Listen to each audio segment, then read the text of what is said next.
Баяғы бірінші класстағы жаңа жыл. Ал балдар, жаңа жылдарың құтты болсын. 2026 жыл барлықтарыңа бақ пен мереке әкелсін.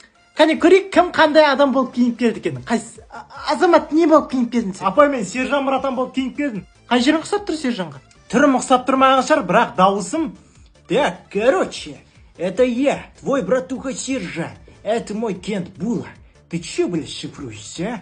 Когда баб ты поставишь? Молодец, отыр жақсы. Так, короче, Салтанат, мозганы көпсі. Ей, апай кешіріңіз, образға қатты кіріп кеттім. Дамир, кім болып киініп келдің сен? Апай, мен киелі жануардың киімін киіп келдім. Малсың ба? Отыр жақсы. Ал, бақсы қайда, бақсы?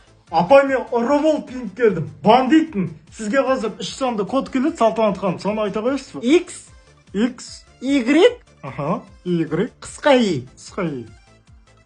Что за хуйня, апай? Ал Аружан айта қойсын, кім болып киініп келдің? Ау, апай. Ойбай, мына кімнің киімі? Апай, мен боянбай келдім бүгін. Ешкім киім киген жоқпын бірақ. Құдай сақтасын, жүрек түсірдің ғой. Ал Эльвира айта қойсын, кім болып киініп келдің? Апай, мен тиктокерші болып киініп келдім. Шешім бар. Жақсы.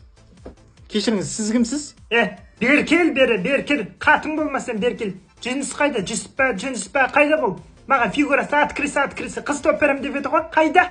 Шаншар аншақтаға, басқа кабинетте. Жақсы. Киімдерің күшті екен, молодцы, бәрін күшті етіп киініп келсіңдер. Ең жаман, ең қоябы деген жаңа жылымыз осы болсын. Әумин.